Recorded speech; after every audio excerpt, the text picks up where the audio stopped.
Hey guys, Happy New Year. And in this video, myself and the man behind the camera Hey, it's Andre. are going to give you a complete fleet update on what's happening with the TFL fleet, because there's a lot happening. Okay, I have one shot at this, Andre. Okay. The new TFL cornhole game, and Oh, all right, one more. Let me do one more. I gotta at least hit the thing. Oh, all right, one more. Okay, this is a tough game. Last one. This is a very tough game. Oh, I suck at this, Andre. Come on. All right, there we go. All right, come on with me. Let's go do. Actually, my wife bought this for us. Look at that. It's a TFL cornhole game. That's really cool. Yeah, it's really cool, and hopefully the team will be playing it now that we're going to be back in the office. But So this year, Roman, we don't have to edit videos. We can just play. that's right. We won't be shooting videos. We'll just be doing cornhole stuff. So let's talk about our fleet. First and foremost is one of our latest purchases. It's this. It is our brand new to us 1999 Chevy Corvette. And this lives over on Classics. And we've been doing a lot of videos with this C5 Corvette, Andre, comparing it to Case's C4 Corvette and to some of our other 80s cars.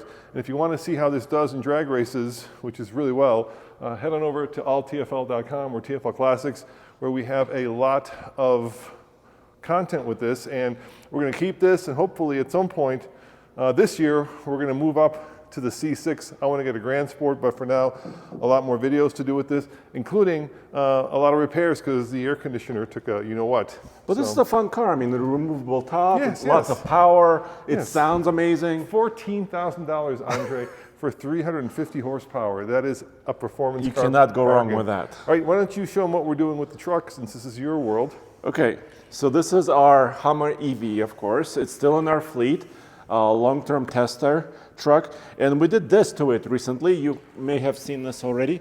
But we put, well, this is an accessory wheel, a Hummer EV specific. This was quite expensive, Roman. And then we also put 37s. These are the BFG's KM3 mud terrain tires. And look, I think it makes the truck look proportional. I mean, it looks really nice and butch and mean. What do you think? When you say expensive, how much was it? So, accessory wheel is about $600. The center cap is about $40. So $650.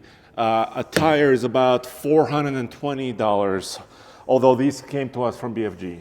So thank you, BFG. So $1,000 per corner. And this came to us courtesy of GMC as well. GMC. And then look, we did a spare tire too. So the spare tire is, actually we don't have the latest wheel on it. It's the original 18-inch wheel. But this is also a 37. So we did 5 tires, 4 wheels as far as the new look. And that was like $3,600 if you did it all together at the dealership. I thought it was more than that because we also had to program the truck, right? Yes.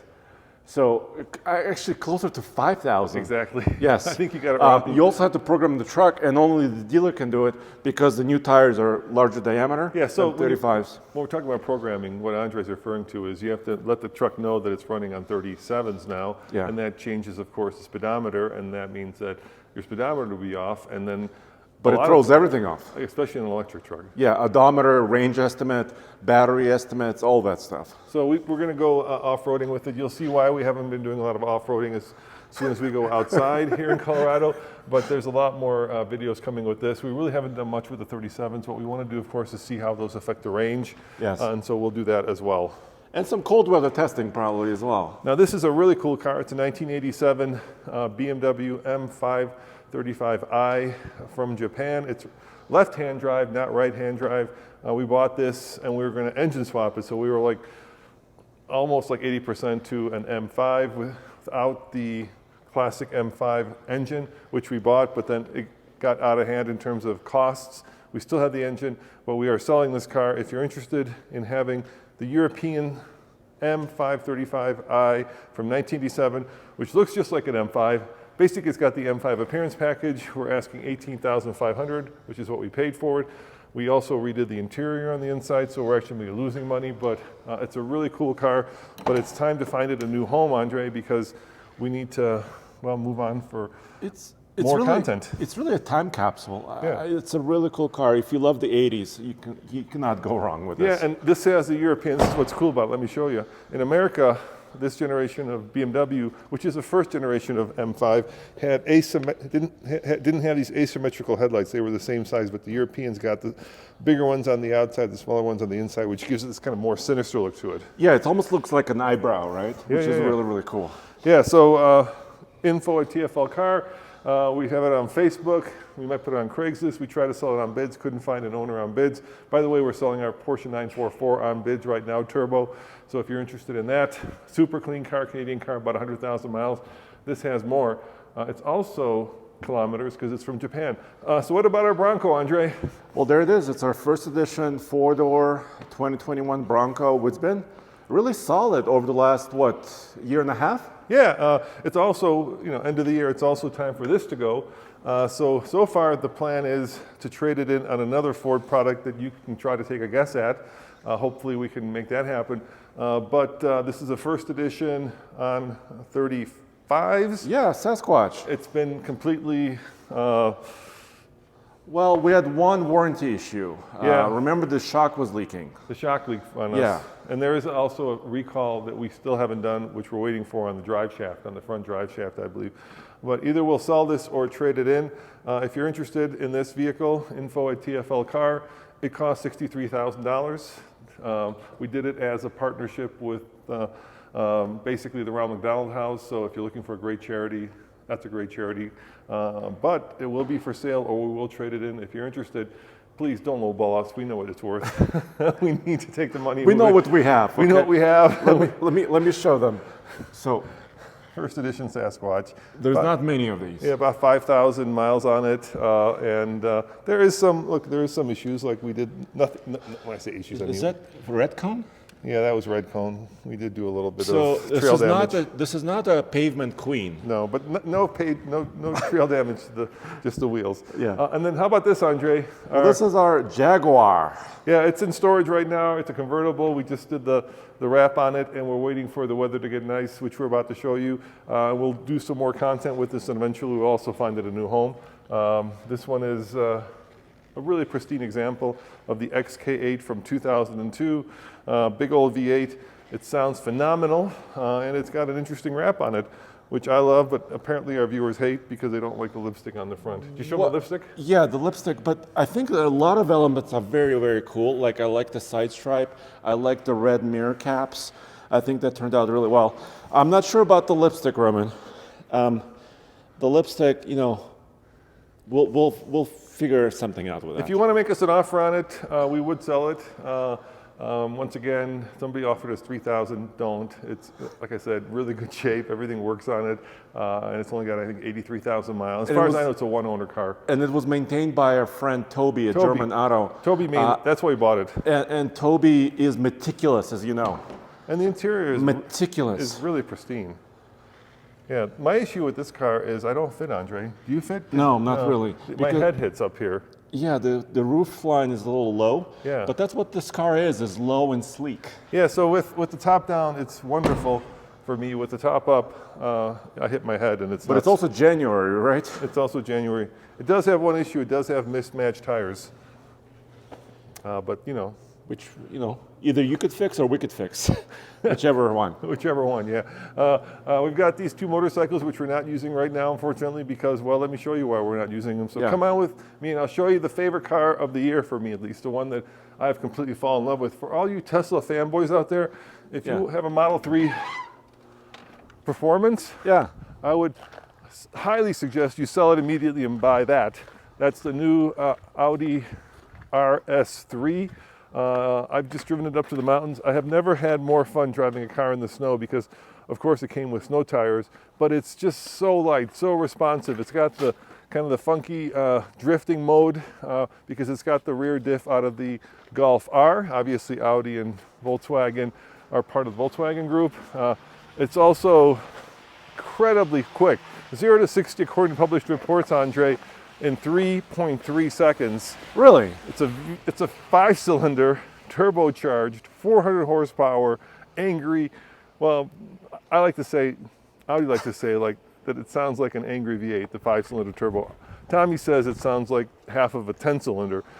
Either way, this car, like I said, is my favorite car of the year. It's light, it's responsive, it's like just incredibly easy to drive, and unlike many of the electric cars, it has so much personality. I mean, look at the size of those RS tires and wheels and brakes especially. And calipers and everything else. But dude, Audi has a long history with 5-cylinder engines. They do. When I was a young gentleman in high school, I had an Audi 5000 with a 5-cylinder. I was flogging this thing in the snow up and over Loveland Pass, Andre. As configured, it's $65,000. Base price $58,000.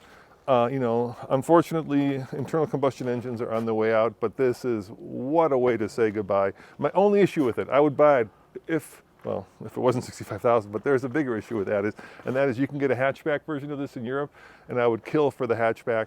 I'm just a big fan of hatchbacks. They're practical. The sedan, that's what kills it for me. But otherwise, my favorite car of the year, 7-speed, dual clutch, just throwing those gears. It's so much fun. All right, let's go to trucks now. Do you know what else has a dual clutch? I know this one, but this is truck. a whole different ball of wax. This doesn't have 400 horsepower, but I did something pretty cool just yesterday, actually.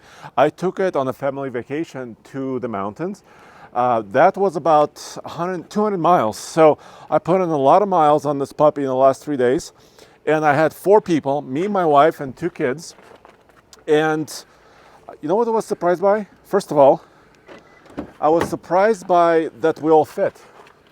You know, my daughter plays volleyball. You know, she's pretty tall. You come from a tall family. Your wife is tall. Yes. Your son is getting tall. Yes. Andre's 6'3", if you're wondering. Almost 6'3", just under. And we all fit. Sorry, it's a little dirty still. I apologize. I see a lot of... But we had 4 pairs of skis, poles, gear, food. Did it stay dry? Well, no. It wasn't snowing, though. So, let me show you here. It might be frozen, Andre. It's frozen. Don't break it. Okay. Don't worry about it, Andre. It's probably frozen. It fit all of our stuff. Yeah. It wasn't snowing. And is it locked? Did you lock it, maybe? I just unlocked it. Did you? Underneath? I think it's frozen. I think it's frozen. Anyway, all our stuff fit, and we got good efficiency. I averaged 26 mpg, but this is idling in the cold temperature, driving fast on the highway. I was impressed. Yeah. How about the repair they did, to the dual clutch, because there was a recall, and it unfortunately made it worse. It did make it worse. So this is a turbocharged version of the Santa Cruz, which means 270-ish horsepower. But the 8-speed automatic, which is a dual clutch automatic, is a little sketchy. So it's only noticeable when you're at slow speed. So shifting from neutral to reverse to drive, it's a little jerky. Yeah, kind of like it almost jumps. It lurches. Yeah. It lurches. And but on the highway, it's okay. Yeah, on the highway, you don't notice it. On the highway, when we were driving in the mountains, it felt really good. It's just at low speed maneuvers, this transmission is not very good. Now, this is a long-term review we got from Hyundai. I've driven it quite a bit. I think we've put on now, what? How many miles? Almost 10,000, dude. Almost 10,000, yeah. My only issue with it is there is just a boatload of piano black, Andre. Yes. And you can see like every speck of dirt in the piano black. And also fingerprints. And fingerprints, yeah. I'm kind of showing that right now. So I don't know, why piano black has become the go-to for many auto manufacturers, but I'm really starting to dislike it. But the truck itself, I think, is a really good truck. Good power, good fuel economy. Yeah, and it fit all of us for an extended weekend. It's pretty useful. Hey, what's that B4000 doing here? Is that a Mazda? Oh, I mean a Ranger, sorry. It is a Ford Ranger Mazda truck. So if you remember, we did a cool series. We compared older vehicles, and we did a series for a few bucks less. And I kept the truck. So we all bought our little trucks. We had 3 of them. And my dad's been using this truck recently. And let me show you. Wait. Oh, it's locked.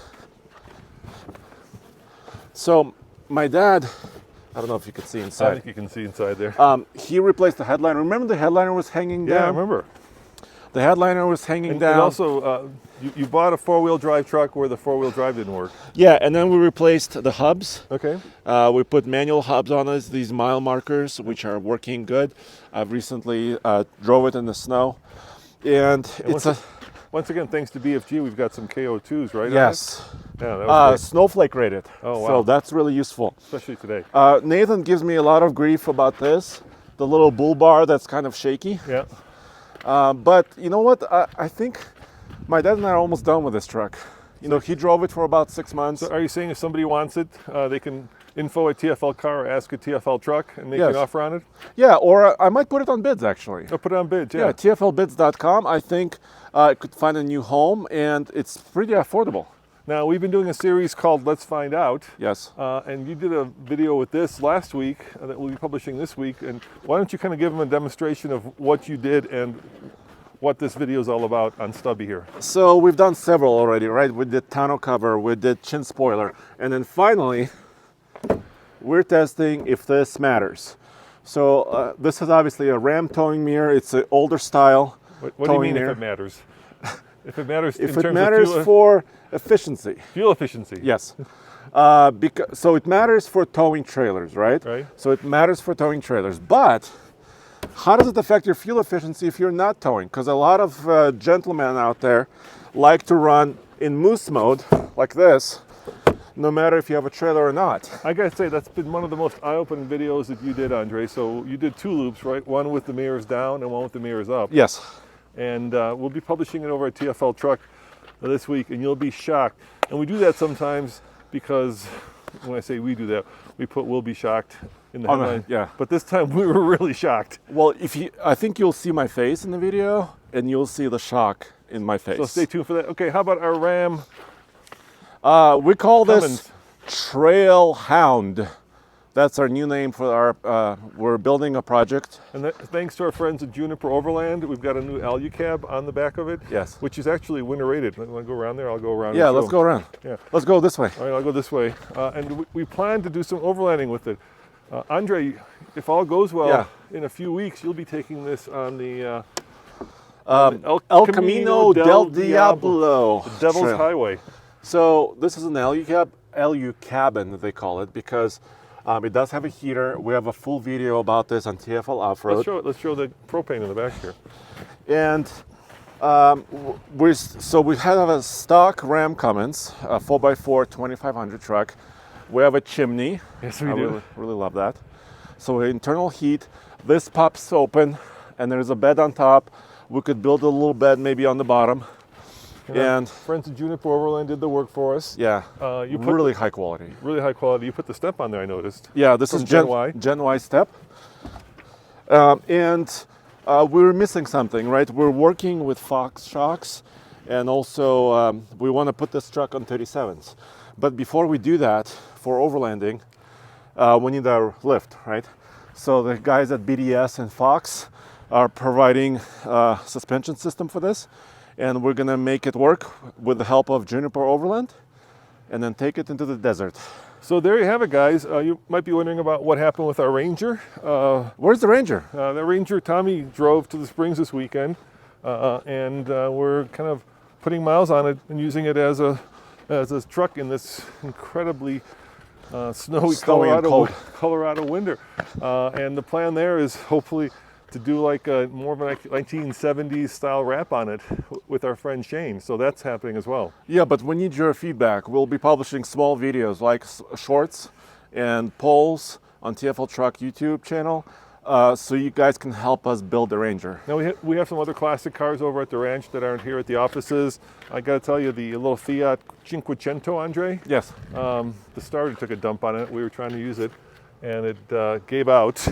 So I think we're going to maybe use that as office furniture because it's the only car we can actually move in the office because it's so small.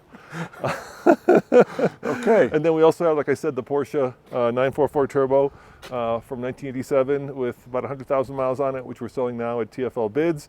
And then you say you might be selling this at TFL Bids. Yeah. Or if you want to buy it before we put it on bids, email Andre at Ask a TFL Truck, and you could be yours. Yeah, totally.